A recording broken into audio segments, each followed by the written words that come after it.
आभार. म्हणजे खरं तर आभार मानणं मला अजिबात योग्य वाटत नाही, कारण मी तुमच्यातलीच आहे असं मला मनापासून वाटतं. मी काही फॉर्मल बोलणार नाही. फॉर्मल म्हणजे मला म्हणायचंय खूप सभांमध्ये तसं बोलतात तसं मला बोलायचं नाहीये. तर मी इथे उपस्थित असलेले सगळे जे मान्यवर आहेत त्यांना अभिवादन करते आणि तुम्ही सगळे माझे मित्रमैत्रिणी आहात असं मी समजून बोलणार आहे. बरोबर? ओके. तर पहिलं मला एक तुम्हाला सगळ्यांना प्रश्न विचारायचा.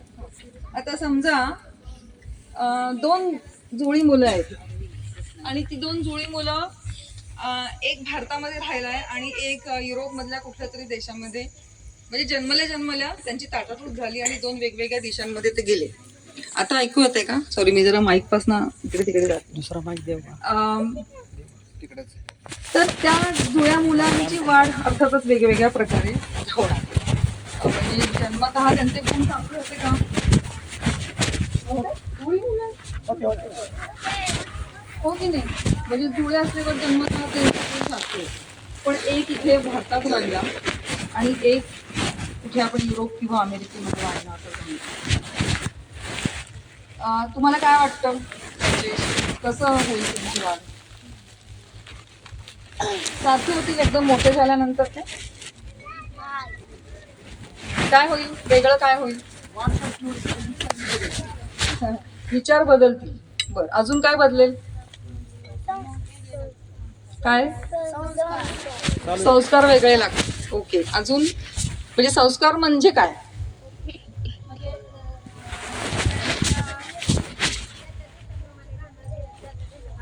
म्हणजे राहणं खाणं पिणं वेगळं असेल, ठीक आहे, पण विचार करण्याची पद्धत वेगळी असेल. नक्की असेल. बरं, मग अजून काय काय वेगळं असेल? विचार करण्याच्या पद्धतीत कुठली मूल्य ते मानतात ते वेगळे पण असेल. नक्की असेल. व त्यांच्या शिक्षणामध्ये फरक पडेल. बर, मग बुद्धिमत्तेत फरक पडेल. पडेल. तुम्ही नुसतं तसं म्हणताय पडेल, मी अजून असं विचारलेलं नाही की कोणाचं जास्त चांगलं असेल आणि कोणाचं कमी, कारण त्याचं उत्तर आपल्याला माहिती आहे. बरोबर? म्हणजे जे मूल भारतामध्ये वाढलेलं आहे आणि त्याच्या विरुद्ध जे मूल तिकडे वाढलेलं आहे त्याच्या शैक्षणिक अवस्थेमध्ये फरक पडणार आहे. कदाचित ते मूल जास्त चांगलं बुद्धिमत्ता असलेलं होईल. अजून एक फरक असेल तो म्हणजे धर्म मानण्याची पद्धत त्याची. म्हणजे तो तिकडचा ख्रिश्चन धर्म स्वीकारलेला असू दे, तो प्रश्न नाही, कुठला धर्म हे नाही विचारत मी, पण धर्माला त्याच्या जगण्यात किती महत्व असेल इथल्या मुलाच्या आणि तिकडच्या मुलाच्या. इथल्या कमी असेल आणि आपल्याकडे जास्त असेल. बरोबर? ओके.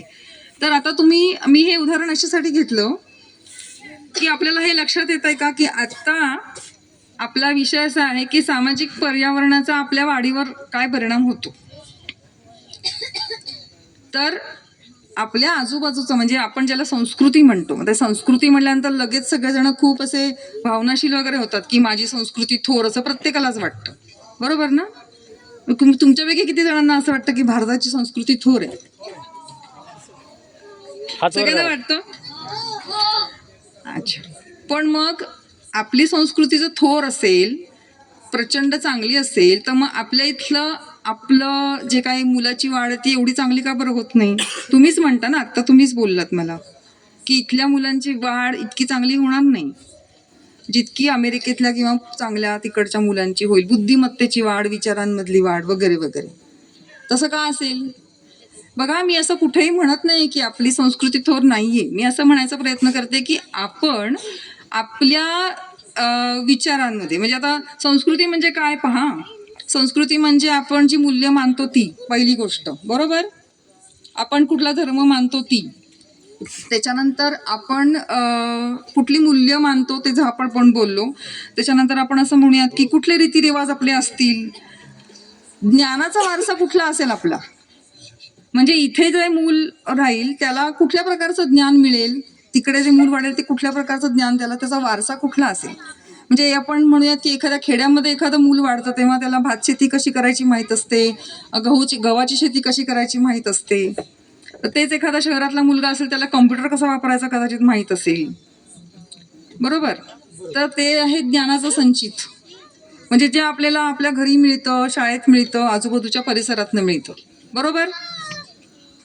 मग हे सगळं म्हणजे जर संस्कृती असेल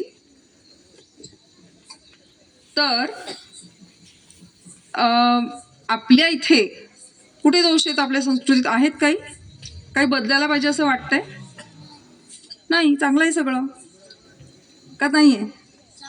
मी याचं उत्तर देणार नाही तुम्हाला, तुम्ही विचार करा. ओके, अजून एक प्रश्न तुम्हाला विचारणार आहे.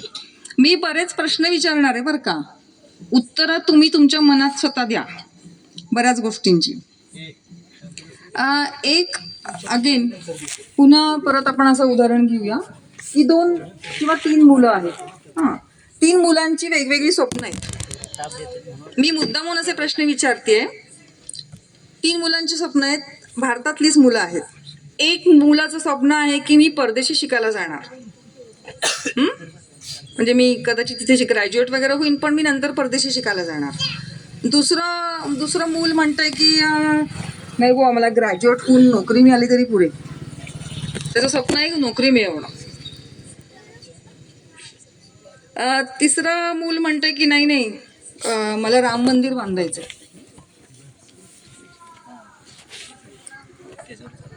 मला तुम्ही विचार करून सांगा, नीट विचार करून सांगा की ही 3 स्वप्न ही कुठल्या प्रकारच्या मुलांची असणार आहेत?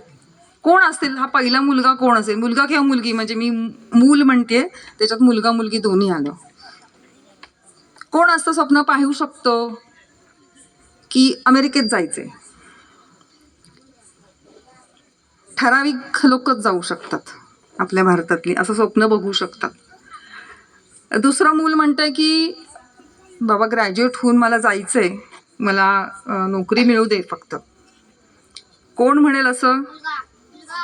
अरे मुलगा मुलगी कोणी पण, शहरातला का गावात? शहरातला, गावातला, आणखीन कुठल्या किंवा कुठल्या जातीचा, कुठे वाढलेला. थांब. तिसरा मुलगा असं म्हणतोय, मुलगा किंवा मुलगी म्हणते की नाही माझा धर्म खतऱ्यात आहे, मला राम मंदिर बांधायचंय. या 3 मुलांची शिक्षण किती झाली असतील? विचार करा. हा प्रश्न मी परत मांडलाय, मी उत्तर देणार नाही, तुम्हाला याचं उत्तर माहिती आहे. बरोबर आहे का? तुम्हाला काय वाटतं? तुम्हाला काय वाटतं सांगा. कोणाला बोलायचंय? मला त्याच्यामुळे दिसत नाही ऍक्च्युली, पण ते लावणं आवश्यक असेल तर राहू दे. ते बंद केलं तर चालणार आहे. आता बरं वाटतं. आता मी तुम्हाला काही उदाहरणं देणार आहे काही संस्कृतींची. माझ्या अभ्यासातनं मला कळलेली काही उदाहरणं. एक पॉलिनेशिया नावाचा देश आहे, म्हणजे एक बेट आहे. त्या बेटावरती खूप वर्षांपासून अशी एक प्रथा आहे. काय प्रथा आहे? तर मोठ्या दगडाचे देव बनवायचे, म्हणजे कोरायचे, आणि ते देव कोरलेले मोठे दगड जे आहेत, तुम्हाला ॲक्च्युली तुम्ही शोधलं तर इंटरनेटवर सापडेल हे, की ते मोठे देव न्यायचे आणि ते समुद्राच्या किनारी लावून ठेवायचे असे. म्हणजे त्यांचं बेट असल्यामुळे सर्व बाजूनी समुद्र किनारा आहे, तर असे ते देव उभे करून ठेवतात. हे मी पूर्वीची गोष्ट सांगते, म्हणजे आत्ता त्या देशावर कोणीच नाही आहे. कारण की तसे दगडाचे देव घडवणं आणि ते समुद्रकिनारी नेणं, याच्यासाठी ही प्रथा त्यांच्या इतकी मनात रुजली होती की त्यांनी अख्ख्या बेटावरची सगळी झाडं तोडून टाकली त्याच्यासाठी. काहीच नाही करायला तिथे नंतर, आणि ते सगळेचे सगळे नष्ट झाले. पॉलिनेशिया ही संस्कृती संपली पूर्णपणे. कशामुळे? त्यांनी कुठल्याही प्रकारची देवाणघेवाण केली नाही, काय बरोबर काय नाही याची चिकित्सा केली नाही. कोणीही त्यांना कुठल्याही प्रकारचं समजावून सांगायला त्यांच्यामध्ये कोणी नेतृत्व तयार झालं नसेल, इतकी ती प्रथा त्यांच्या बोकांडी बसली. अशी अजून खूप उदाहरणं आहेत संस्कृती नष्ट झाल्याच्या. इंका संस्कृती का नष्ट झाली? कारण त्यांनी पर्यावरणाचा इतका ऱ्हास केला की शेवटी त्यांना जगण्यासारखं काही राहिलंच नाही तिथे. आता ही इंका कुठे आहे तर दक्षिण अमेरिकेमध्ये. आता मी हे जगातली उदाहरणं का देते तुम्हाला, कारण की आपल्याला माहीत पाहिजे की काय घडलेलं आहे. का माहीत पाहिजे, कारण आपण त्याच्यापासून शिकू शकतो. खरं तर मला ना या मुलांचं आणि एकंदर इथल्या लोकांचं मानसिकता बघितल्यानंतर असं वाटतं की खरं तर मी काही बोलूच नाही, कारण खूप जास्ती समंजस आहे इथला गाव आणि इथली माणसं, असं मला खूप वाटतं. त्यामुळे खरं तर म्हणजे मला जे म्हणायचं आहे ते बहुधा तुम्हाला आधीच माहिती आहे की काय असं मला वाटतं, पण तरी माझ्या अभ्यासाचा काही भाग मी तुमच्यासमोर मांडते. कारण असं होऊ शकतं की पुढे कोणीतरी आपल्याला वेगळं काहीतरी म्हणेल, तेव्हा आपल्यामध्ये तो विवेक आहे का, ह्याच्यासाठी कदाचित माझं बोलणं तुम्हाला उपयोगाचं ठरेल. तर यासाठी ह्या संस्कृती ज्याला मी आजारी पडतात असं नाव दिले, म्हणजे संस्कृती आजारी पडतात म्हणजे काय, तर त्याच्यामध्ये काहीतरी दोष तयार होतो. कुठले दोष, म्हणजे उदाहरणार्थ आता हे पॉलिनेशियामध्ये जे झालं त्या संस्कृतीत हा दोष नाही आहे की या प्रथा त्यांच्या इतक्या पोकांडी बसल्या की त्यांना कसलंच भान राहिलं नाही. आपण काय करतोय, आपण उद्या नष्ट होणार आहोत हेही त्यांना कळलं नाही. तर हा दोष त्यांना कळला नाही. तर अशा आजारी संस्कृती नष्ट होतात. म्हणून संस्कृती नेहमी प्रवाही असली पाहिजे. म्हणून नवीन नवीन गोष्टी आपल्या संस्कृतीत कशा येतील हे पाहिलं पाहिजे. आणि भारत त्या दृष्टीने ॲक्च्युली नेहमीच खूप नशीबवान राहिला आहे, कारण सतत आपल्या देशामध्ये बाहेरनं लोक येत राहिली आणि त्याच्याशी देवाणघेवाण आपली सतत होत राहिलेली. त्यामुळे आपली संस्कृती ही फक्त इथे राहिलेल्या लोकांनी नाही, ते बाहेर आलेल्या लोकांमुळे सुद्धा खूप समृद्ध झाली. आणि नेमका तोच वारसा आपण अलीकडच्या काळात नाकारतोय. मग बाहेरनं आलेल्या लोकांनी काय वारसा आणला तुम्हासून पहा. तुम्हाला मराठी भाषेतले साधारणपणे 50% शब्द हे फारसी आहेत. तुम्हाला माहिती आहे की नाही मला माहीत नाही.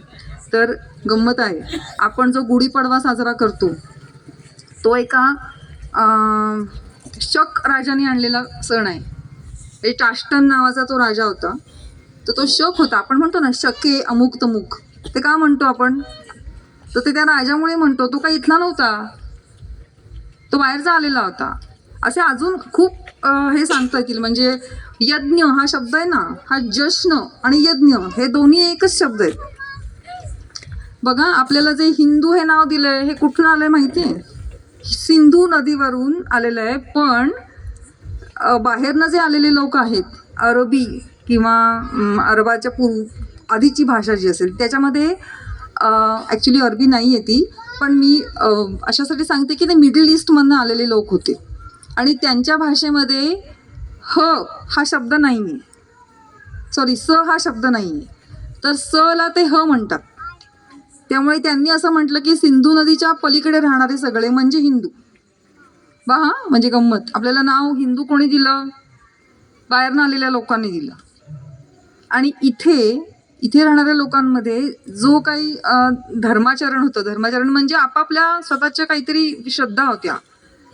तुम्हाला माहिती आहे की तुम्ही आता कुठल्याही गावात गेलात तरी कुठल्या तरी एक आपलं कुलदैवत असतं, छोटे छोटे देव असतात वेगवेगळे. म्हसोबा तर मला वाटतं प्रत्येकच गावात असतो, बरोबर. तर हे जे लोक दैवत आहेत ही आपली मूळची परंपरा आहे. आणि म्हणून आपण अजूनही म्हणतो की हा ही माझी कुलदैवत आहे, किंवा आपण काय तुम्ही लग्न करताना त्याला पाया पडायला जाता वगैरे. तर हे कुठलं आहे, तर ही खूप काय म्हणू त्याला, आपले लोकधर्म आहेत ते.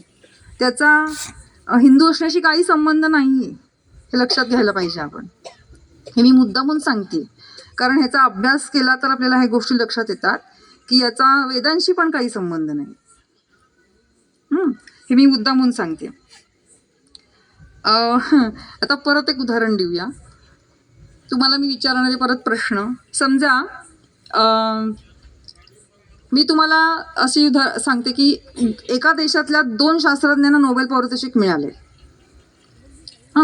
त्याच्यानंतर एका देशातल्या एका मुलीला वडिलांनी जीन्स घातली म्हणून मारले. तिसरं उदाहरण असं आहे की एका समुद्रामध्ये मरियाना ट्रेंच म्हणजे काय, समुद्राखाली 11,000 फूट खोल दरी आहे. कुठे आहे, अमेरिकेजवळ आहे ॲक्च्युली, मध्ये म्हणजे ॲक्च्युली अमेरिका युरोपच्या मध्ये. तिथे त्या 11,000 फूट खोल धाडस करून 2 जण खाली बुडी मारून आले खाली, आणि तिथे कुठल्या प्रकारचे जीव असतात ह्याचं संशोधन ते करतात. आणि चौथं उदाहरण आहे की गणिताची ऑलिम्पियाड नावाची परीक्षा असते, माहिती आहे सगळ्यांना ऐकून. त्या ऑलिम्पियाडमध्ये 2 मुली प्रथम आल्या, पहिली आणि दुसरी असं. तर कुठले देश असतील सांगा एक.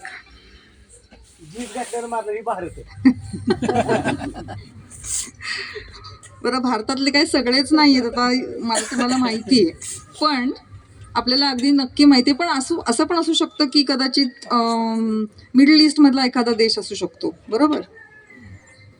करेक्ट. म्हणजे भारतामधले काही भाग, जिथे उत्तर प्रदेश नक्की 100% असू शकतं याच्यामध्ये, म्हणजे भारतातले काही भाग.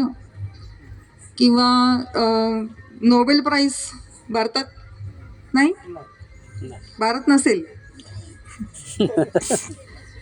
असेल नाही आहे पण बंगाल किंवा तामिळनाडू मध्ये असेल. आजपर्यंत भारताला विज्ञानातलं एकही नोबेल प्राइज, म्हणजे ऍक्च्युली एकांना फक्त सुभाषचंद्र बोसांना मिळालेलं आहे, पण फार पूर्वी, Jagdishchandra Bose. Jagdishchandra Bose, I am sorry, या. तर ते सोडून अजूनपर्यंत नोबेल प्राइज भारतामध्ये मिळालेलं नाहीये. तिसरं, गणितात पहिल्या 2 मुली आल्या, भारतातला असू शकेल?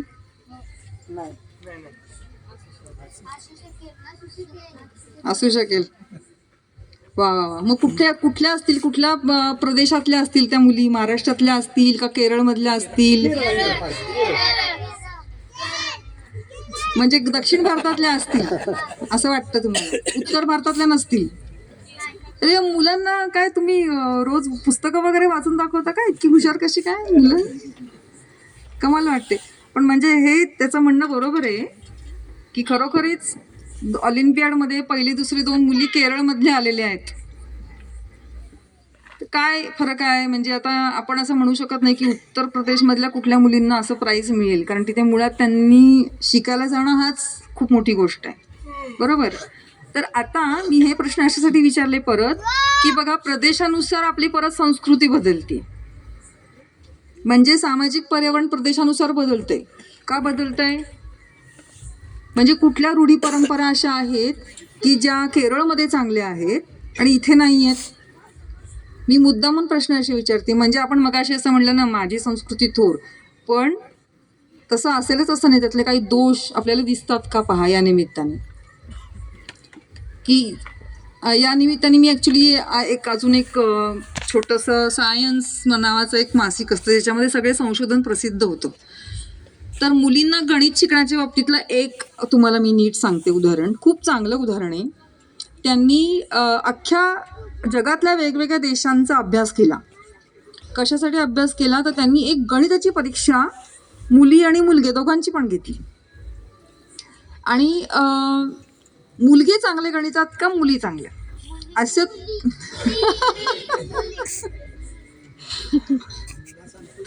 हो ना, किती छान गोष्ट आहे. असा अभ्यास केला आणि त्याच्यात त्यांनी आलेख काढला की काय असेल आलेखात दिसेल. तर अगदी नीट स्पष्ट दिसतं. माझ्या पुस्तकात तो आलेख आहे. त्याच्यात असं दिसतं, ॲक्च्युली माझ्या पुस्तकात नाही आहे पण माझ्या एका लेखात आहे.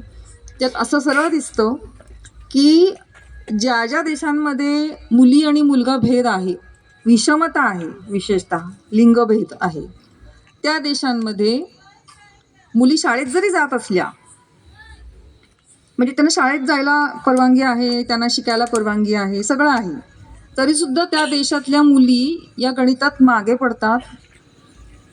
आणि फिनलँड आणि वरचे तुम्हाला स्कॅन्डिनेव्हियन देश म्हणजे माहिती आहेत का? फिनलँड आणि नॉर्वे आणि हे सगळे म्हणजे वरच्या बाजूचे सगळे युरोपमधले देश, तिथे मुली गणितात खूप जास्त पुढे आहेत, जिथे पूर्णपणे समता आहे, मुलगा मुलगी भेद अजिबात नाही आहे.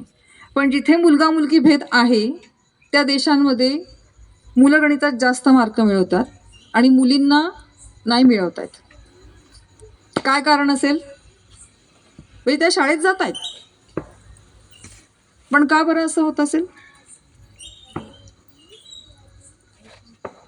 विषमता. पण त्या मुलींना का असं वाटतं की आपल्याला चांगलं मिळणार नाही? पहा, म्हणजे त्यांच्या मनामध्ये हे कोरलं गेलेलं आहे की आपण काही इतके चांगले नाही आहोत. त्यांना सतत दुय्यम वागणुकीला तोंड द्यावं लागतं. म्हणजे थेटपणे घरनं त्यांना असा भेदभाव होत असेल असं नाही, पण समाजामध्ये त्या बघतात, आजूबाजूला बघतात आणि सगळीकडे त्यांना असं दिसतं की हां, मुलींना काही फार किंमत नाही आहे या देशामध्ये आणि त्यामुळे आपल्याला गणित पण येणार नाही. आता मी पुढे एक मेंदूविषयीचं काही संशोधन सांगणार, त्याच्यातही ही गोष्ट जास्ती क्लिअर होईल, ते मी पुढे जाते आता. तर प्रगत देशांमधली पर्यावरण आणि आपल्या इथलं सामाजिक पर्यावरण याच्यामध्ये प्रचंड फरक आहे, हे आतापर्यंतच्या माझ्या बोलण्यामधनं तुम्हाला कळलं असेल. आता प्रगत देशांचा पूर्णपणे भर हा शिक्षणावरती आहे. तिथे सर्व ठिकाणी सरकारी शाळा अत्यंत चांगल्या दर्जाच्या असतात. जवळपास 90% मुलं सरकारी शाळांमध्ये जातात आणि तिथे नेबरहुड स्कूलिंग आहे. नेबरहुड स्कूलिंग म्हणजे या भागातली जी कुठली मुलं असतील, जी गरीब असो श्रीमंत असो, ती त्याच शाळेत जाणार. याच्याने फरक पडतो पहा. म्हणजे कोणी पण असो, कुठल्या पण ह्याच्यातला असो, ती शाळा चांगल्या क्वालिटीची असलीच पाहिजे असा आग्रह ते सगळे नागरिक धरणार ना. त्यामुळे नेबरहुड स्कूलिंगचा अर्थ असा की शेजार शाळा असं त्याला म्हणतात. म्हणजे त्या असं नाही की मला आता 10 किलोमीटर पलीकडे शाळेत जायचं कारण तीच चांगली, तसं चालत नाही तिथे. त्यामुळे त्यांना दर्जा चांगला राखावाच लागतो. हे खूप महत्त्वाचं तिथलं आहे. म्हणजे मी तिथे असताना आणि नंतर सुद्धा आम्ही समीरनी अभ्यास केला, तर त्याच्यातनं असं लक्षात आलं की ही खूप महत्त्वाची गोष्ट आहे, एस्पेशली शिक्षणाबाबतीतली. तर भारतामधलं पर्यावरण हे का बिघडलंय, कशामुळे? तर याला 2 कारणं आहेत. ॲक्च्युली मग अशी यांच्या बोलण्यामध्ये पण ते आलं की बाजार म्हणजे मार्केट आणि सत्ता ह्या 2 गोष्टी आहेत ज्या आपल्या मेंदूवर सतत प्रभाव पडत असतात. आता आपण थोडंसं मेंदूविषयी बोलूयात, चालेल का? ओके. तर मेंदूविषयी अशासाठी बोलायचं कारण आपल्याला स्वतःचा मेंदू समजून घेतला तर आपल्याला या प्रभावांपासून लांब राहता येऊ शकतं का ह्याचा आपण विचार करू शकतो. तर याच्यापैकी या 3-4च गोष्टी आपण बोलूयात कारण त्या सगळ्यात जास्त महत्त्वाच्या आहेत. भीती. जर भीतीमुक्त वातावरण असेल तर भीती म्हणजे असं तुम्हाला वाटेल की अरे कुठे भीती आहे, म्हणजे मला काही भीती नाही आहे, इथे काही प्रॉब्लेम नाही आहे. पण असुरक्षित वाटतं का तुम्हाला? तुम्हाला असं वाटतं का की उद्या मी बाहेर गेले तर मला कोणीतरी फसवेल का? तुम्हाला एकदम सुरक्षित वाटतं? तुम्ही तुमच्या मुलीला पुण्यामध्ये किंवा इकडे तिकडे हॉस्टेलला ठेवू शकाल का? मुलं नाही म्हणतात. पहा, म्हणजे आपल्याला असं वाटतं आपल्या घरामध्ये आपली मुलं सुरक्षित आहेत, पण आपल्याला समाजाविषयी सुरक्षित वाटत नाही. आपण कधी पण फसवले जाऊ असं वाटतं. तर असुरक्षित वाटणं हा भीतीचा एक नमुना आहे. आपल्याला अनेक कारणांनी असुरक्षित वाटत असतं. उद्या मला नोकरी मिळेल की नाही माहीत नाही, त्याची काही गॅरंटी नाही. म्हणजे आपल्याला अनिश्चितता खूप वाटत असते की काय माहिती, मी शिकलो किंवा शिकले तरी सुद्धा मला उद्या काहीतरी माझं चांगलं होईल याची काही गॅरंटी नाही आहे. याचं कारण काय, त्याचा विचार करूया. तर मी तुम्हाला असं सांगते की भीती म्हणजे काय. आपल्या मेंदूमध्ये ते नको म्हणले. हा जो भाग आहे हा पुढचा, त्याला बुद्धिमत्तेचा मेंदू म्हणतात. म्हणजे कसं की याच्यामुळे आपल्याला विवेकाने विचार करता येतो, चांगला विचार करता येतो. म्हणजे एखादा माणूस जर बुद्धिमान असेल असं म्हणतो तर त्याच्यामध्ये त्याचा मेंदू सगळ्यात जास्त प्रगत असतो. आणि आपल्या इथे आतमध्ये 2 कानांच्या बरोबर मधल्या भागात असं म्हणूया ॲमिगडेला नावाचा एक भाग असतो ज्याला आपण भीतीचं केंद्र असं म्हणतो. म्हणजे नाव लक्षात ठेवायची काही गरज नाही, पण ते भीतीचं केंद्र असतं. हे भीतीचं केंद्र जर का खूप जास्त ॲक्टिवेट झालेलं असेल तर ते डॉमिनेट करतं, ते या मेंदूला विचार करू देत नाही आणि त्याच्यामुळे ह्या मेंदूचा विकास कमी होतो. म्हणजे पहा, एखादं मूल जन्मतं, मगाशी मी ते जुळ्यांचं उदाहरण दिलं, ते जन्मल्यानंतर 25 वर्षापर्यंत हा इथला मेंदू डेव्हलप होत असतो. म्हणजे या मेंदूचं भरण पोषण कशाने होतं? अनुभव वेगवेगळे. तुम्हाला काय अनुभव येतात आजूबाजूला? तुम्हाला सेफ वाटतंय का? तुम्हाला चांगल्या प्रकारचं शिक्षण मिळतंय का? तुम्हाला कुठल्या प्रकारचे संस्कार होत आहे? या सगळ्यावरती ह्या मेंदूचं भरण पोषण अवलंबून आहे.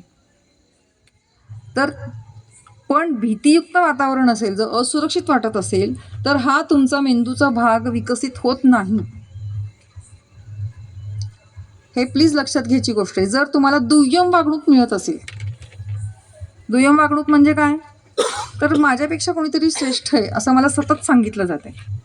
आता तसं आपल्या भारतातल्या सर्व स्त्रियांच्या बाबतीत हा अनुभव त्यांना येत असणार आहे, सतत घरापासून बाहेर सगळीकडे.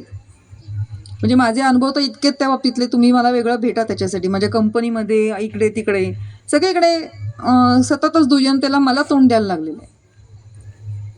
मग आपण स्वतःला सिद्ध करण्यासाठी अजून जोरात काम करायचं, म्हणजे मग आपल्याला आपलं वर्चस्व सिद्ध करता येतं, नाहीतर नाहीच करता येत.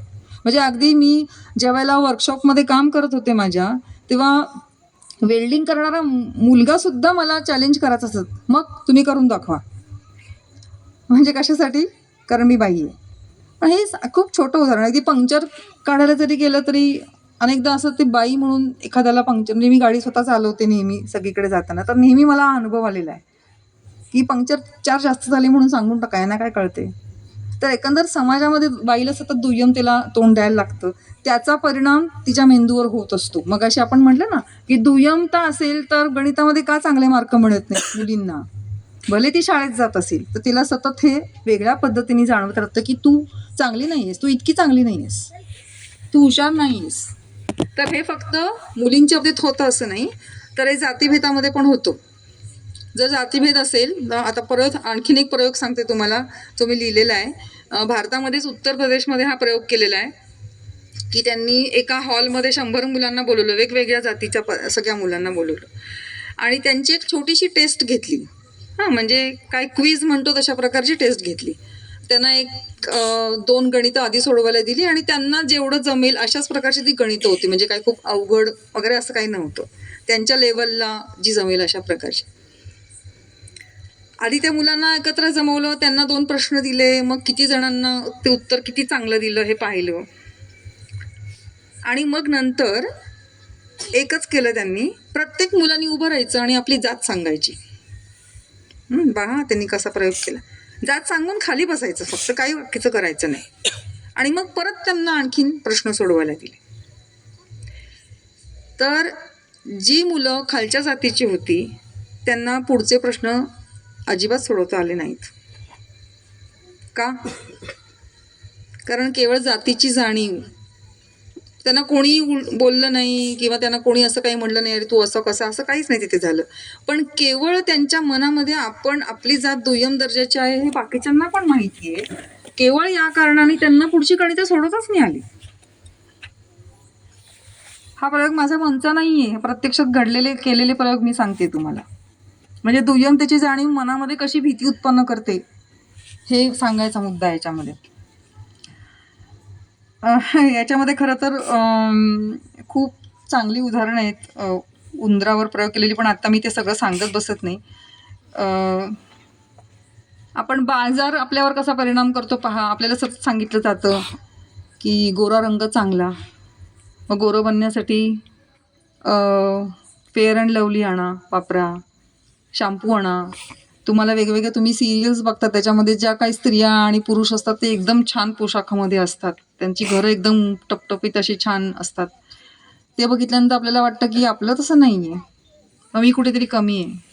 ही कमीपणाची जाणीव सतत तुम्हाला वेगवेगळ्या पद्धतीने आदळत असते. तुम्ही जसे आहात तसे चांगले नाही असं आपल्याला सगळं सतत सांगत राहतात. तुम्ही जसे आहात तसे चांगले, तसं आपल्याला कुठले सिरियल सांगतात सांगा बरं, नाही का? तुम्ही विचार करून पहा. जाहिराती, खूप प्रकारच्या जाहिराती, तुम्ही फक्त विचार करून बघा की तिथली आई कशी दाखवलेली असते. त्यांनी त्या आई कशी दाखवलेली असते याच्यावरनं आपल्या इथल्या अनेक आयांना कॉम्प्लेक्स येतो, इन्फिरिटी कॉम्प्लेक्स. लगेच त्यांना असं वाटतं की अरे हिच्यासारखी माझी साडी नाही. तर वेगवेगळ्या पद्धतीने हे बाजार तुम्हाला सांगत असतो आणि तुमच्या मनामध्ये भीती उत्पन्न करत असतो. रोमानियामधलं एक उदाहरण मी तुम्हाला सांगते की काय सामाजिक पर्यावरण बिघडवायचं म्हणजे किती बिघडू शकतं आणि मुलांवर त्याचा किती वाईट परिणाम होऊ शकतो. रोमानियामध्ये एक हुकुमशाह होता, त्याचं नाव मी आता विसरले. तर त्यांनी एक फतवा काढला की कुटुंब नियोजन करायचं नाही आजपासून कोणीच, आणि होऊ देत, जेवढी मुलं जन्माला येतील तेवढी होऊ देत. आता हे शक्यच नव्हतं, कारण की इतकी मुलं जन्माला घातली तर त्यांना पोसायचं कसं, कारण आईवडिलांची काही कमाई तेवढी नसेल की बाबा 4 मुलं झाली तर त्यांना पोसायचं कसं. पण फतवा काढलाय आणि जे तसं करत नव्हते त्यांना तुरुंगात डांबत होता हा माणूस. त्यामुळे झाली मुलं. मग सरकारने अनाथाश्रम काढलं. ते म्हणाले भरती करा तुमची मुलं, ज्यांना पोसायला जमत नाही त्यांनी अनाथाश्रमात पाठवा मुलांना. पण अनाथाश्रमामध्ये एवढ्या सोयी नव्हत्याच. त्यामुळे त्या मुलांना इतक्या भीतियुक्त वातावरणामध्ये राहायला लागलं. एकतर त्यांना प्रेम मिळालं नाही, त्याच्यानंतर त्यांना बिलकुल म्हणजे काय म्हणू त्याला, शिक्षणाचा संबंध नाही. मुलं अशी एकेका खोलीमध्ये किंवा ह्याच्यामध्ये त्यांना काहीच, म्हणजे ज्या प्रकारचं घरामध्ये वातावरण असतं तिथे त्यांना काहीच मिळालं नाही. तर ही सर्व मुलं मोठेपणी पूर्णपणे गुन्हेगारी वृत्तीची झाली. केवळ कशासाठी? त्यांना हे लहानपणचं जे काही सुरक्षितता वगैरे काहीच मिळालं नाही. आणि नंतर ब्रेन स्कॅन त्यांचा केला तेव्हा त्यांच्या लक्षात आलं की ही सर्व मुलांचे जे ॲमिग्डाला आहेत ना ते मोठे झाले. बघा काय फरक पडतो, मेंदूवरती काय परिणाम होतो. आणि एकदा तुमचा ॲमिग्डाला मोठा झाला की त्याच्यानंतर तुम्हाला भीती जरी नाहीशी झाली तरी तो माणूस त्या भीतीच्या वातावरणातून बाहेर येत नाही. आणि भीती वाटली तर आपण पहिलं काय करतो? आक्रमक बनतो. पहा तुम्ही मांजरांचं कधी निरीक्षण केलंय किंवा तुम्ही स्वतःसुद्धा तुमच्यासमोर जर अचानकपणे साप आला किंवा वाघ आला किंवा असं काही आलं तर तुम्ही एकतर पहिल्यांदा पळता किंवा तुम्ही त्याचा सामना करायला जाता. जर तुम्हाला कोणी भीती दाखवली तर तुमचं पहिलं रिॲक्शन अशी असते की तुम्ही आक्रमक होता, धोक्याची जाणीव झाली तर त्यामुळे हिंसकता हे भयाचं लक्षण आहे. आक्रमकता हे भयाचं लक्षण आहे. जर कोणी माणूस आक्रमक होत असेल तर ते मोस्टली भयामुळे असतं. त्याला आतनं कसली तरी भीती वाटत असते. त्यामुळे हे आपण लक्षात ठेवलं पाहिजे कायम की आक्रमकता आणि भय आणि हिंसकता या सगळ्यांचा खूप संबंध आहे. तर या रोमानियाच्या एक्सपेरिमेंटमधनं आपल्याला एक लक्षात येतं की मुलांची वाढ जर चांगली पाहिजे असेल तर आपल्याला भीतीयुक्त वातावरण ठेवून चालणार नाही. आणि ते भारतामध्ये आहे का? आता याचा तुम्ही विचार करायला पाहिजे. ते कसा ते आपण बघूया नंतर. आपल्याकडे भीती असणं, माणसाला भीती असणं म्हणजे आपण जेव्हा भटके पद्धतीने राहत होतो, हंटर गॅदरर म्हणजे काय म्हणून त्याला, भटके आणि शिकारी आयुष्य जगत होतो 10-15 हजार वर्षापूर्वी, त्यावेळेला अशा प्रकारची भीती वाटणं हे आपल्याला आवश्यक होतं. कारण की जर का आपण जंगलात भटकतोय, शिकार करतोय तर आपल्याला वाघाची भीती वाटली पाहिजे, सळसळ आली, कुठनं आवाज आला तर आपल्याला भीती वाटली पाहिजे, कारण आपल्याला त्यांच्यापासून वाचायचं आहे, बरोबर. पण आता तशा प्रकारचं जगणं आपल्याला जगत नाही. पण भीतीची सवय मात्र आपली राहिली. ॲमिग्डाला तर आहे आपल्या ह्याच्यात. मग याचा उपयोग कोण करून घेतं? सगळ्यात महत्त्वाची गोष्ट म्हणजे याचा उपयोग राजकारणी करून घेतात. ते आपल्याला भय शिकवतात. कसं शिकवतात? एका उंदराच्या प्रयोगावरनं सांगते. उंदराला एका पिंजऱ्यामध्ये बंद करून ठेवलं काही उंदरांना. त्यांना शॉक दिले. म्हणजे एक छोटीशी पट्टी होती, त्याला हात लावला की शॉक बसणार, हात लावला की शॉक बसणार, असं एक दिवस त्यांना ट्रेनिंग दिलं. दुसऱ्या दिवशी ती उंदरं पट्टीच्या जवळ जाईनात. त्यांना लक्षात आलं या पट्टीला हात लावला की धोका आहे. पण त्यांना पट्टीची भीती वाटायला लागली. मग त्या पट्टीला त्यांनी शॉक बंद केला तरीसुद्धा त्या पट्टीजवळ कोणी जात नव्हतं, बरोबर. आता त्यांनी अजून एक गंमत केली. त्यांनी पट्टीला शॉक द्यायच्या आधी फक्त एक फ्लॅश टाकला. फ्लॅश म्हणजे एका बाजूनी प्रकाश सोडला. म्हणजे उंदरांना काय लक्षात आलं? शॉक बसायच्या आधी प्रकाश येतो, शॉक बसायच्या आधी प्रकाश येतो. मग नंतर असं झालं की नुसतं प्रकाश टाकला तरी ते घाबरायला लागले. म्हणजे आधी ते घाबरत होते का प्रकाशाला? नाही, पण आता प्रकाशाला घाबरायला लागले. भीती अशी शिकवता येते आणि माणसामध्ये सगळ्यात जास्त भीती शिकवण्याचं काम आपल्याला राजकारणी करतात. आता तुम्ही बघा कुठल्या कुठल्या प्रकारची भीती तुम्हाला व्हॉट्सअपवर आलेल्या मेसेजेसमध्ये सांगितली जाते. तुम्हाला येतात का असे मेसेजेस मला माहीत नाही, पण अनेक माझ्या ग्रुपमध्ये किंवा इतर मैत्रिणींच्या ग्रुपमध्ये मी असे मेसेजेस पाहिलेले आहेत. कोणाविरुद्ध भडकवलं जातं? मला उत्तरं पाहिजेत तुमच्याकडनं. अमुक एका धर्माची लोक मुळातच आक्रमक आहेत, ती हिंसकच आहेत, तर त्यांच्यापासून तुम्ही लांब राहा. बरं, प्रत्यक्षात तुम्हाला तसा अनुभव आलेला असतो असं काहीच नाही. पण मगाशी सांगितलं तसं फ्लॅशची भीती वाटायला लागते आपल्याला, तसं आपल्याला या माणसांची भीती वाटायला लागते. आता माझ्याच एका मित्राचा अनुभव असा आहे, त्यांनी हा स्वतः सांगितलेला आहे की तो एका मुसलमान वस्तीतनं चालला होता पुण्यातल्या, आणि त्याच्या मनात ही भीती असणारच आहे अर्थातच आधीपासून वेगवेगळ्या पद्धतीने त्यांच्या व्हॉट्सअप ग्रुप आणि इकडे तिकडे. तर तो पाठीमागे बसला होता मोटरसायकलच्या, आणि मोटरसायकल पुढे चालली होती, आणि अचानक त्याला असं दिसलं की एक माणूस टोपी घातलेला म्हणजे मुसलमान माणूस त्याच्या मागे पळत येतो आणि त्याच्या हातात काहीतरी आहे असं, आणि तो जोरात पळतोय त्याच्या मागे. तर तो घाबरला, तो म्हणला अरे उसके हात में पिस्तौल है, आगे चल जल्दी चल. तर त्यांनी जोरात पळवली गाडी, आणि मग नंतर हा माणूस थांबला. मग त्याला कळे ना की हा काय चाललंय म्हणजे नेमकं. मग त्याला नंतर लक्षात आलं काहीतरी गडबड झाली. मग तो म्हणला परत फिर बरं, तो का आपल्या मागे येतो मला बघायचंय. त्या माणसाच्या हातात त्याचा पडलेला मोबाईल होता, तो त्याच्या मागे पळत होता की तुझा मोबाईल पडलाय घे बाबा म्हणून. पण त्याला काय वाटत होतं की हा चाकू किंवा पिस्तूल घेऊन माझ्या मागे लागलाय. का वाटत होतं त्याला तसं? भीती. कोणाविषयी? विशेष, त्या समाजाविषयीची भीती. तर भीती काय करू शकते याचं हे चांगलं बोलकं उदाहरण आहे. दुसरं महत्त्वाचं मेंदूचं एक गंमत मी सांगते तुम्हाला. मगाशी मी तुम्हाला सांगितलं तसं की आपण पूर्वीपासून उत्क्रांतीमध्ये भटकं जीवन जगत होतो खूप काळ. त्याच्यानंतर शिकार करून आपण राहत होतो, तेव्हा वेगवेगळ्या टोळ्यांमध्ये राहत होतो आपण. पण प्रचंड सहकार्य त्यावेळेला आपण एकमेकांशी करत होतो. त्याच्यानंतर म्हणजे आपल्यामध्ये जे मूलभूत भावना आहेत त्या आपल्या ह्या टोळीमध्ये आपण जगत असतानाच्या आहेत. म्हणजे आपण त्यावेळेला एक मोरक्या असेल, आपल्याला अन्यायाविरुद्ध चीड असेल किंवा जे काय असेल ते आपल्या ज्या आत्ता अगदी मूलभूत भावना आहेत आपण ज्या असं म्हणूयात त्या.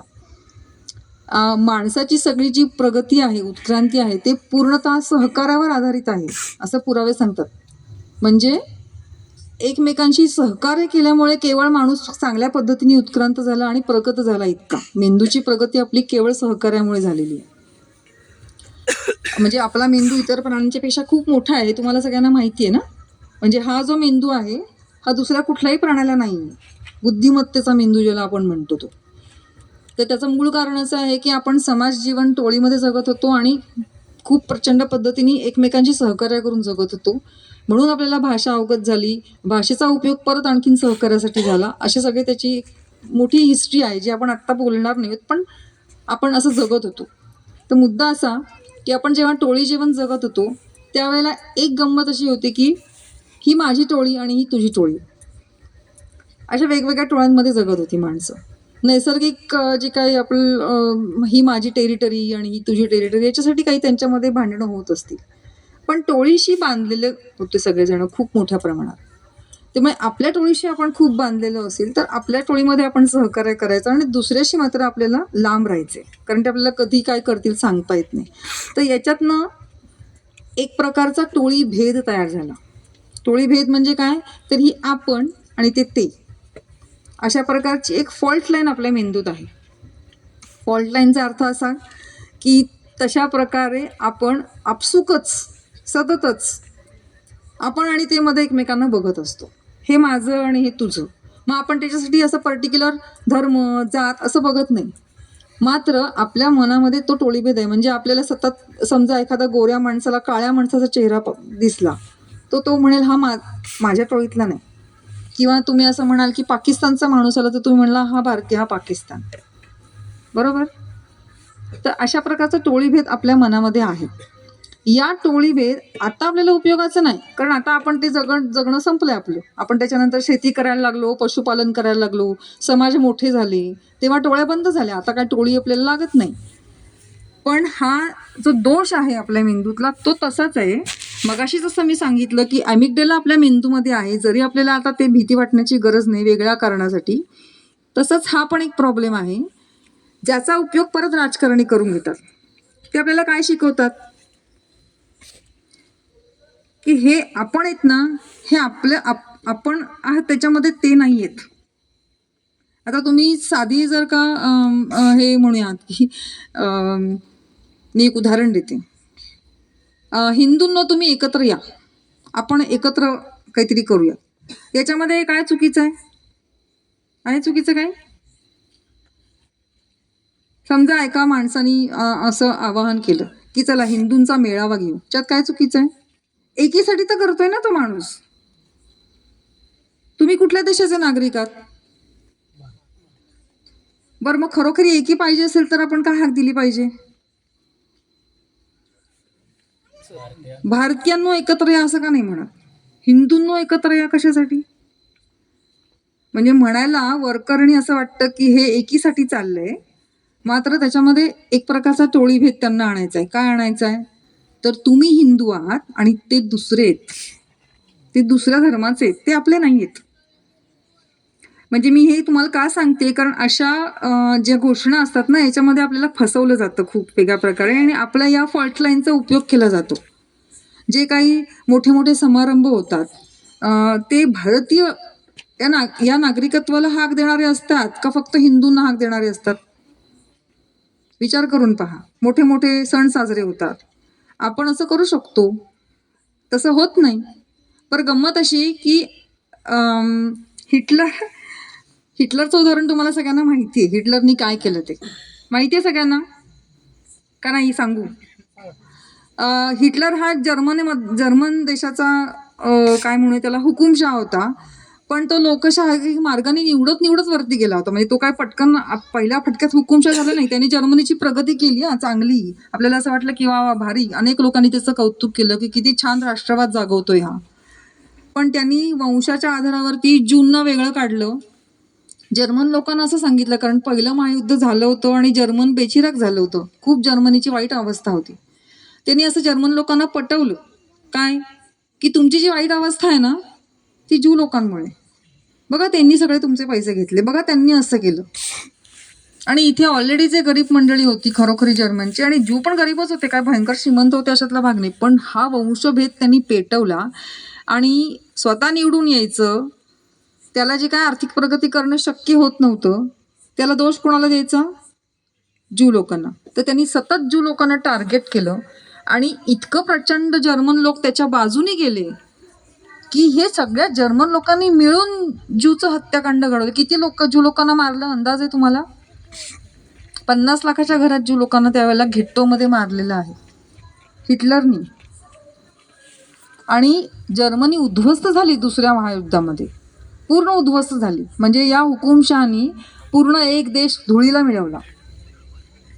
कशाने त्यांनी जागृत केलं? हा टोळीभेद याचा त्यांनी उपयोग केलाय वंशाच्या आधारावरती. लक्षात घ्या. तर असा टोळीभेद जो काही आपल्या मेंदूमध्ये असतो ऑलरेडी, तो दोष आहे, तो फेकून द्यायला पाहिजे. त्याची आपल्याला गरज नाही, पण त्याचा शस्त्र म्हणून उपयोग राजकारणी लोक करतात आणि आपल्याला दुसऱ्या विरुद्ध पेटवतात. तर तुम्ही हे पण बघाल की आपल्या देशामध्ये अशा प्रकारचे व्हॉट्सअप मेसेजेस तुम्हाला खूप आलेले असतील की ते लोक आहेत ना, त्यांची लोकसंख्या वाढत चालली आहे खूप, आणि एक दिवस ते तुमचा सगळा देश ताब्यात घेणार आहे. हे फक्त आपल्या इथे होत नाही, हे सगळ्या देशाच्या हुकुमशहांनी आजपर्यंत इतिहासामध्ये वापरलेले शस्त्र आहे. तुम्ही काढून बघा इंटरनेटवरती. सर्व प्रकारचे हुकुमशहा याच प्रकारचं टेक्निक वापरतात. हिटलरनी पण हेच वापरलं होतं. ज्यूंची संख्या वाढेल आणि शेवटी जर्मन ते टेक ओव्हर करतील, घेतील ताब्यात. तर तुम्ही आत्ताच सावध व्हा. त्यांना मारून टाका, त्यांना हाकलून द्या. तर त्यामुळे हे जे काही आहे ना, म्हणजे नॅरेटिव्ह ज्याला आपण म्हणतो की गोष्ट रचतात ही लोक आणि तुमच्या पुढ्यात आणून ठेवतात व्हॉट्सॲपवरती. कदाचित तुम्हाला तसं नसेल जाणवत, पण बाकीच्या अनेक ग्रुप्सवरती प्रचंड पेटलेले आहेत आत्ता लोक. त्यांना खरोखरीच असं वाटतं की आपल्या देशाला सगळ्यात जास्त धोका कुठला असेल तर तो दुसऱ्या धर्माच्या लोकांचा धोका आहे. आत्ता खरंच असं वाटतं लोकांना. त्यामुळे हे कायम लक्षात ठेवलं पाहिजे आपण. भावी तुमच्याकडे जर म्हणजे भविष्य काळामध्ये अशा प्रकारचे मेसेजेस आले तर तुम्ही कसं तयार राहा, ह्याच्यासाठी मी तुम्हाला हे गमती सांगते. मी आता सगळं बोलत नाही, पण असं पण नॅरेटिव्ह तुमच्या व्हॉट्सॲपवरती कदाचित आलं असेल की 70 वर्षामध्ये देशाची काही प्रगती झालीच नाही, जे काय करतोय ते आम्हीच करतोय. आलंय का तुमच्यापर्यंत? आलंय, रोज येतं.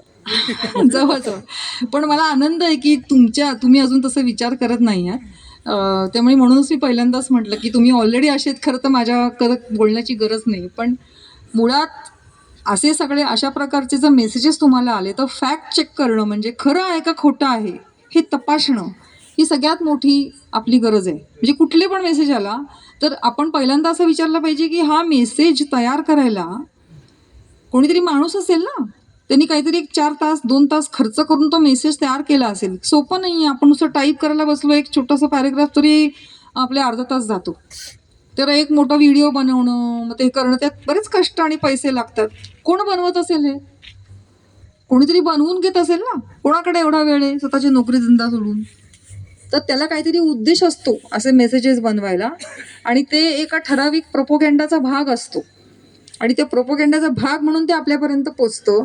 आणि तुम्ही असं बघायला पाहिजे त्याच्याकडे की ज्या अर्थी इतका प्रोपोगँडा करावा वाटतोय कोणाला तरी, की अमुक एकाचा द्वेष करा, त्याचा द्वेष करा, तर याचा अर्थच काहीतरी त्यांना मिळवायचंय तसा प्रोपोगँडा करून.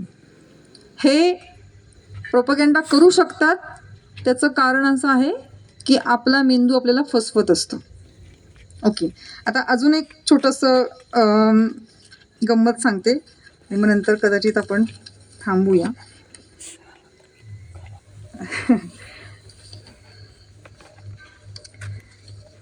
अजून एक गंमत मेंदूची अशी आहे, ज्याला म्हणतात कन्फर्मेशन बायस. हा म्हणजे काय ते काही नावामध्ये महत्त्व नाही. आपल्याला एखादं मत आपण एक बनवलेलं असतं, म्हणजे आपण एखादी माहिती वाचतो, माहिती वाचल्यानंतर ती आपल्याला ओळखीची वाटते आणि आपल्याला वाटतं की हे बरोबर आहे. आणि आपलं एकदा ते मत बनलेलं असलं की मग आपल्याला ते इतकं बरोबर वाटायला लागतं की त्याच्या विरुद्ध मत जे आहे त्याला आपण काही धारच देत नाही. तो असं म्हणतो की नाही नाही, मला हे पटत नाही, हे बरोबर नसणार. हे विज्ञानामध्ये याच्या बरोबर उलटं होतं. ॲक्च्युली विज्ञानामध्ये विरोधी पुराव्याला खूप महत्त्व असतं. म्हणजे एखादा शोध लागला समजा, तर काही काळ असा मुद्दामून ठेवला जातो ज्याच्यामध्ये इतर वैज्ञानिकांनी असं करायचं की त्याचे विरोधी पुरावे आणा तुम्ही. मी असा शोध लावलेला आहे, तुम्हाला दिसतोय का बघा विरोधी पुरावा, मला तरी आत्ता असं दिसतंय. याला खरी वैज्ञानिक दृष्टी म्हणतात. म्हणजे आता मी उदाहरण देते.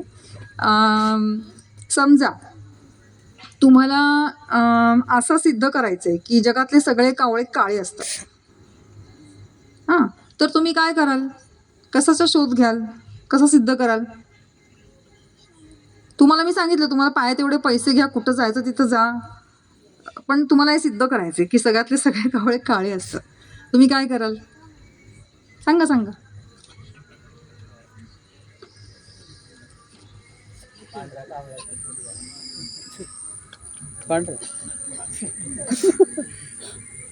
सांगा 1 मिनिट. काय कराल? म्हणजे मी इकडे गेले, अरे तिथे सगळे कावळे काळेच आहेत. मी तिकडे गेले, तिथे पण सगळे कावळे काळेच आहेत. असे तुम्ही समजा 50 कोटी कावळे पाहिले, ते काळेच आहेत असं म्हटलं तर तुमचा शोध सिद्ध होईल का? तुमचं विधान सिद्ध होईल का? मग काय करायला पाहिजे? त्याचं उत्तर त्यांनी दिलं आत्ता. काय शोधलं पाहिजे? पांढरा कावळा शोधला पाहिजे किंवा दुसऱ्या कुठल्याही रंगाचा शोधला पाहिजे, काळा सोडून. मग तुम्हाला एक पांढरा कावळा जरी सापडला तरी तुम्ही म्हणणार की तुझं हे वाक्य सिद्ध होत नाही. म्हणजे तुम्हाला काळा कावळा शोधायला नाही उपयोग काही, तुम्हाला पांढरा कावळा शोधायला पाहिजे. म्हणजे तुम्हाला जे वाटतंय त्याच्याबरोबर उलटं तुम्हाला शोधलं पाहिजे. म्हणजे तुम्ही अजून एक उदाहरण मी लिहिलंय की तुम्हाला फोन घ्यायचा आहे समजा, आणि कंपनी सांगते हा फोन किती छान आहे बघा, अमुक तमुक, ह्याच्यात हे आहे ते आहे सगळं आहे. तर तुम्ही फोन घेऊन टाकणार का विश्वास ठेवून? तुम्ही काय करता? तुम्ही शोधता इंटरनेटवर जाऊन याचे रिव्ह्यूज काय आहेत. रिव्ह्यूज म्हणजे माहिती आहे तुम्हाला ना, की इंटरनेटवर कोणी याच्याबद्दल लिहिलंय का काय चुकीचं आहे, गडबड आहे, हा फोन अमुक ठिकाणी हा चांगला चालत नाही, असं काही कोणी म्हटलंय का, असं तुम्ही 10 लोकांना विचारता. तर तुम्ही याचा अर्थ ते फोन चांगला आहे कसा आहे हे नाही शोधत, फोनची वाईट अनुभव आलेल्या लोकांना तुम्ही शोधता. एक्झॅक्टली तसंच तुमचं मत जे आहे ते तुम्हाला कितीही बरोबर वाटत असलं तरी विरुद्ध बाजूचा माणूस काय म्हणतोय ते ऐकलं पाहिजे. ते पडताळून पाहिलं पाहिजे की हा म्हणतोय ते बरोबर आहे का, मी म्हणतोय ते बरोबर आहे का, आणि मग ते ॲक्सेप्ट केलं पाहिजे किंवा गरज पडली तर आपलं मत बदललं पाहिजे. आणि हे एक्झॅक्टली आपल्या इथली भक्त मंडळी करत नाहीत, हे तुम्हाला माहिती आहे. म्हणजे म्हणूनच म्हटलं मी ॲक्च्युली हे कोणाशी बोलते असं मला नेहमी प्रश्न पडतोय सारखा.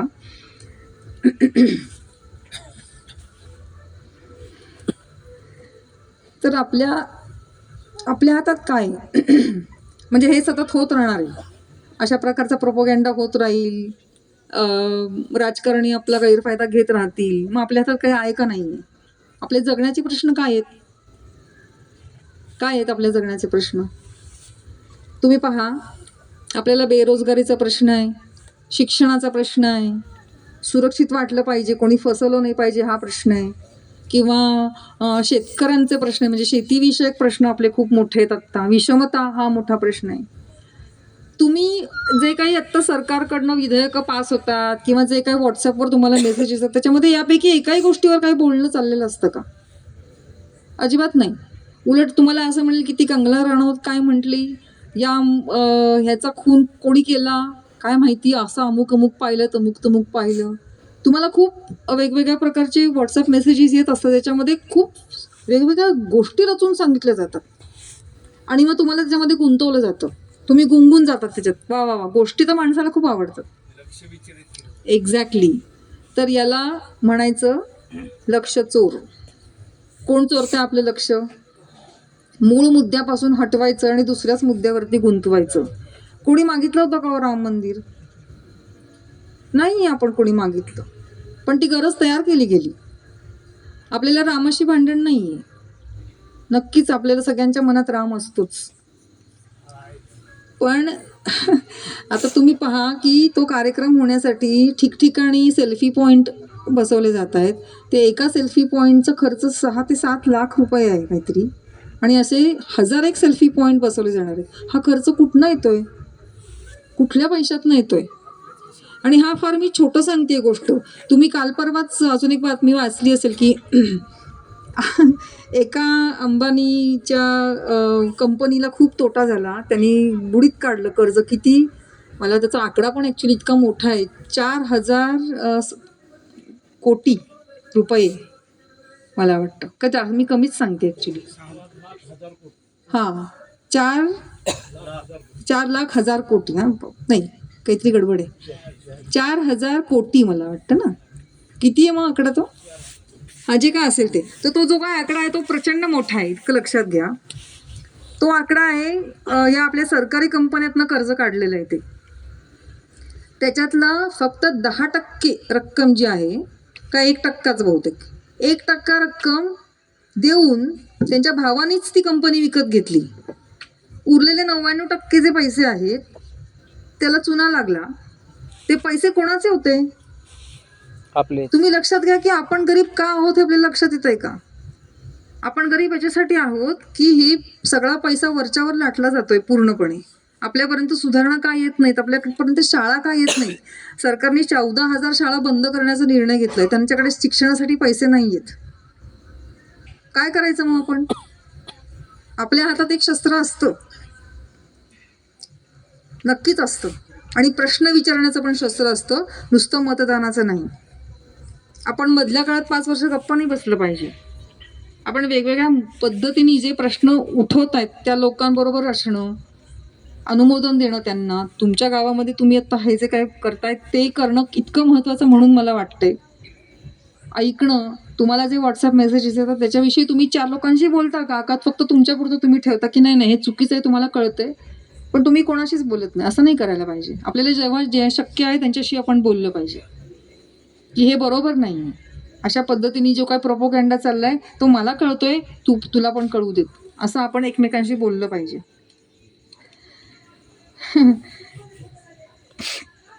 आणि आत्ता सध्या 60% लोकांना, का 60 ते 70% लोकांना फुकट अन्नधान्य वाटण्याची ही घोषणा चालली आहे. म्हणजे अजून पुढची 5 वर्ष हे सरकार अन्नधान्य फुकट वाटणार आहे.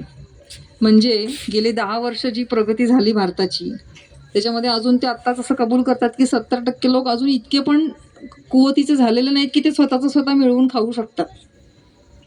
तर इतका विरोधाभास आपल्याला लक्षात येतोय. मगाशी मी जे उदाहरण सांगितलं गणिताचं, तर मला वाटतं ते आपण बोललेलो आहे, ते आपण परत नको बोलायला.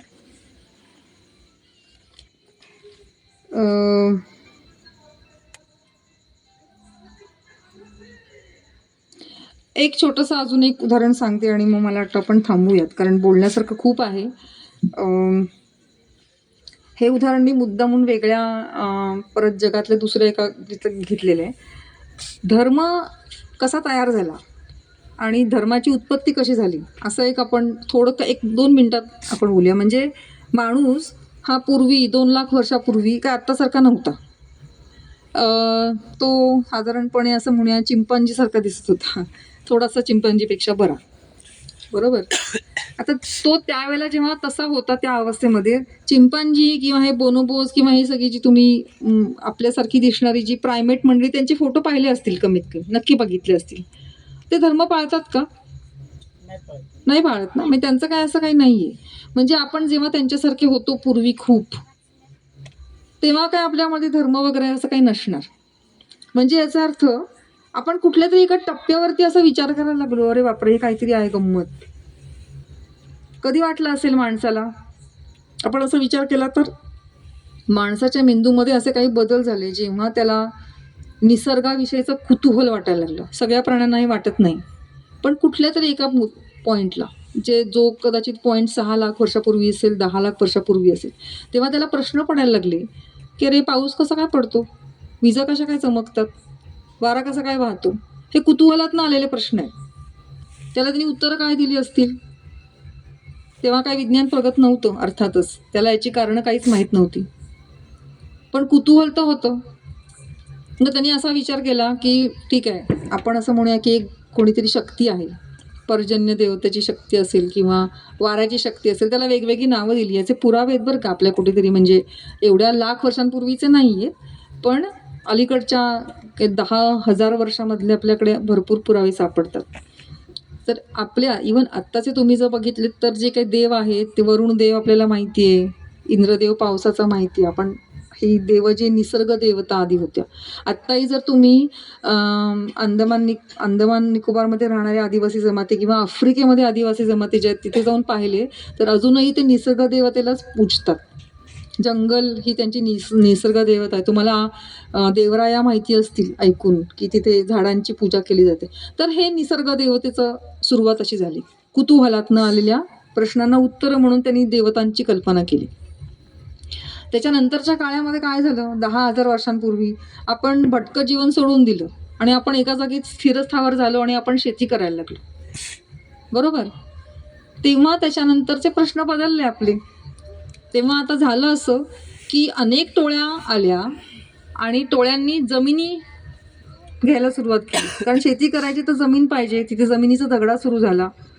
मग ज्या टोळ्या वरचढ चढल्या त्यांनी दुसऱ्यांना खाली टाकलं, वर खाली काय म्हणू त्याला, उतरण झाली तिथे, तू वरचा मी खालचा, अशा प्रकारची. तिथे कोणीतरी मोरक्या झाला. आता त्याची टोळी जी आहे ती काय आता पूर्वीसारखी 150 लोकांची नव्हती, आता ती खूप मोठी झाली. त्याला एवढा मोठा भाग कंट्रोल करायचा. मग त्यांनी काय केलं, त्यांनी नैतिकतेच्या देवता काढल्या. मला शक्य ठेवणं, लक्ष ठेवणं शक्य नाही सगळ्यांवरती. मग मी काय म्हणणार, देव बघतोय बरं का, नीट वाग. म्हणजे तो बघतोय वरनं. आता ते निसर्ग देवतांचा उपयोग नाही ना आता. त्यामुळे आता त्यांनी काय केलं की कोणीतरी तुमच्यावर नजर ठेवणारा आहे, देव आहे, तर त्याला आपण नैतिकतेच्या देवता म्हणूया. म्हणजे आपण नाव त्यांना दिले तसे. तेव्हाची त्यांची नावं काहीतरी खूप वेगळी वेगळी होती. हमूराबी नावाचा एक मोठा राजा होता इजिप्तमध्ये. त्याच्या ह्याच्यावर काय म्हणू, आत्ता जी काही त्याची देवळं आहेत त्याच्यामध्ये हे सगळं दिसतं आपल्याला. तर नैतिकतेच्या देवता तयार झाल्या आणि कशासाठी झाल्या तर लक्ष ठेवण्यासाठी झाल्या. म्हणजे मूळ धर्मभावना माणसामध्ये आहे का, ती कशासाठी आहे, ती शांतता आपल्याला मिळावी म्हणून. कोणीतरी शक्ती आहे, कोणीतरी शक्ती आहे त्याच्यावर आपण विसंबून राहिलो तर आपल्याला मनात शांतता मिळते, म्हणून आपल्याला देवावरती श्रद्धा ठेवावी वाटते. आणि ती एकदम योग्य आहे, कारण आपल्याला त्याच्यातनं सुरक्षितता मिळते. पण ती धर्मभावना वेगळी आणि प्रत्यक्षात हे नैतिकतेच्या देवतेचा काही संबंध आहे का, पहा, काहीच संबंध नाही. आपण पूजतो ते जे काही कुलदैवत आहे तिथे आपण जातो कारण आपल्याला समाधान मिळतं. पण हे जे देव तयार केलेले आहेत हे आपण तयार केलेले नाहीत. हे राजे लोकांनी, त्या वेळच्या लोकांनी दुसऱ्यावर वर्चस्व गाजवायचं म्हणून तयार केलेल्या देवता आहेत. आता इथून तुम्ही जर का खाली आल्यात 10,000 वर्षापूर्वीपासून आत्ता अलीकडे, म्हणजे किती, हे जे आपण हिंदू, ख्रिश्चन, मुसलमान किंवा काय ज्यू, हे सगळे धर्म कधी तयार झाले? जेमतेम 3000 वर्षापूर्वी. कोणी तयार केले? माणसांनीच. एका म्हणजे ओल्ड टेस्ट काय म्हणू त्याला, जुना करार असं नाव आहे त्याचं. द अब्राहमिक रिलिजन सुरू झाले. जू जिथे होते तिथे त्यांनी असं अब्राहमनी असं म्हटलं की मी या सगळ्या तुमच्या लोकांचं रक्षण करेन, तुम्ही मला तुमचा नेता माना. तो जूनचा देव. तर आपल्याला हे समजून घेतलं पाहिजे. मी हे मुद्दामून असं सांगते की धर्मभावनेची उत्क्रांती आपली 3 लाख वर्षापूर्वी आपल्याला असं दिसतं की एका कुठल्या तरी आफ्रिकेच्या गुहेमध्ये खूप साऱ्या सांगाडे लपवून ठेवलेले आहेत किंवा गाडून ठेवलेले आहेत. तर तेव्हा माणसाला असं वाटत होतं की हा माणूस कदाचित मेलेला नसेल, हा जिवंत होईल परत, असं त्याला वाटत होतं.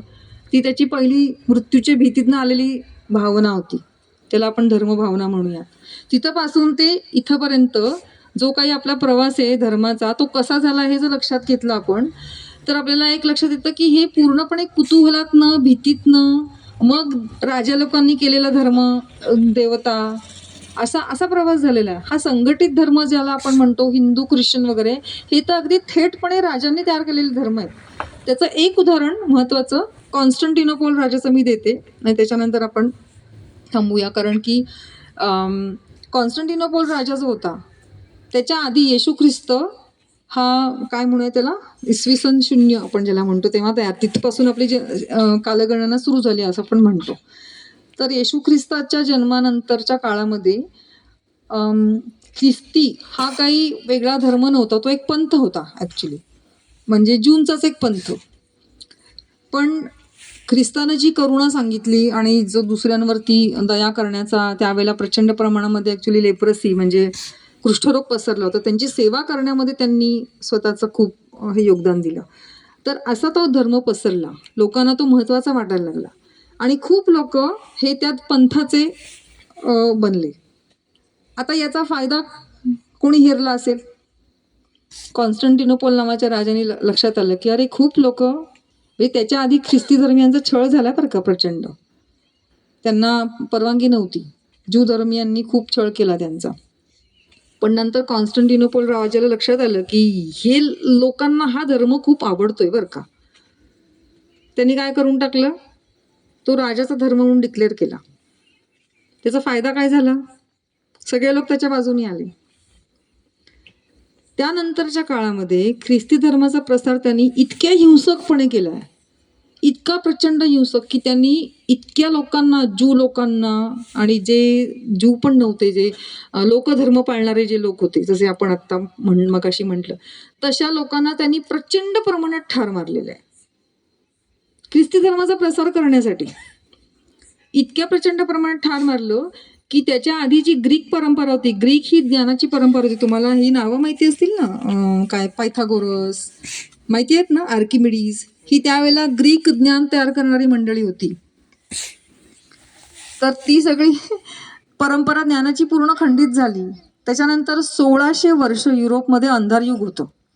अंधारयुग म्हणजे तिथे फक्त धर्माची आणि पोपची सत्ता होती. विचार का गंमत, म्हणजे पहा काय होतं, धर्माच्या याच्याने काय होऊ शकतं जर तुम्ही एकदा ठरवलं की धर्म हा प्रभावी असला पाहिजे. 1600 वर्ष तिथे कुठलीही ज्ञानाची निर्मिती झाली नाही. पण तेच इकडे अरब देशांमध्ये 7व्या शतकानंतर जेव्हा पैगंबरांनी मुसलमान धर्माचा प्रसार सुरू केला, तेव्हा पहिला काळ खूप चांगला होता. त्या काळामध्ये त्यांनी पूर्ण अरेबिक भाषांमध्ये इकडे भारतीय ज्ञान आणि ग्रीकांचं ज्ञान भाषांतरित केलं आणि ते शिकवलं. तुम्हाला अल्जिब्रा हे नाव माहिती आहे? अल्जिब्रा विषय तुम्हाला आहे का? अल्जिब्रा म्हणजे काय? गणिताचा विषय आहे ना, बीजगणित, बरोबर. तर ते अल्जिब्रा हे नाव कुठनं आलंय? अल्जिबर नावाचा अरेबिक त्या काळात तयार झालेला. केमिस्ट्री हे नाव आलंय ते अल्केमी. तर ते अल्केमी याचा मूळ उगम जो आहे तो त्या काळातला आहे. त्या काळामध्ये 400 ते 500 वर्ष प्रचंड प्रमाणामध्ये ज्ञान साठवलं आणि तयार झालं. कुठे? अरब कंट्रीजमध्ये, मुसलमान धर्मामध्ये. म्हणजे पहा, प्रत्येक धर्मियांचा ज्ञानाच्या साठवण्यामध्ये आणि तयार होण्यामध्ये हातभार आहे. असं नाही आहे की फक्त भारतामध्ये पूर्वी खूप चांगलं झालेलं, पण ती परंपरा गेली ना आपली, कुठे गेली ती? मग नंतर यांनी ते ज्ञान साठवलं. नंतर मग तेच ज्ञान इकडे युरोपामध्ये जेव्हा मिळालं त्यावेळेला गॅलिलिओपासून परत ज्ञानाची परंपरा सुरू झाली. 1600 वर्ष अंधार युग झाल्यानंतर मग गॅलिलिओ, मग त्याच्यानंतर न्यूटन ह्यांनी मग पुढचे वेगळ्या पद्धतीने प्रगतीकडे सुरुवात झाली. तर हा जो काही ज्ञानाचा वारसा पुढे घेऊन गेले ही मंडळी आणि ती प्रगत देशाकडे त्यांची वाटचाल सुरू झाली. तर आज आपल्याला असं दिसतं की या प्रगत देशांमधलं वातावरण कसं आहे, तर तिथे धर्म आहे, ते ख्रिश्चन आहेत, पण ते धर्माचं स्थान एका मर्यादित स्वरूपात आहे, श्रद्धेपुरतं आहे. ते विज्ञानाशी मध्ये येत नाही, विज्ञानाला आड येत नाही, ते अजिबात येत नाही. म्हणजे विज्ञानाचे तिथले संशोधन चालू आहे, तिथे शिक्षण व्यवस्था चांगली आहे, तिथे सुरक्षित वातावरण आहे. ह्या सगळ्या सामाजिक पर्यावरणाचा परिणाम म्हणून तिथली मुलं बुद्धिमान होतात, तिथली मुलं जास्त चांगलं काम करू शकतात, तिथे जास्त संशोधन होतं आणि आर्थिक प्रगती सुद्धा होते. तर हा आर्थिक प्रगती होणं हा योगायोग नाहीये, हा सामाजिक पर्यावरणाचा भाग आहे.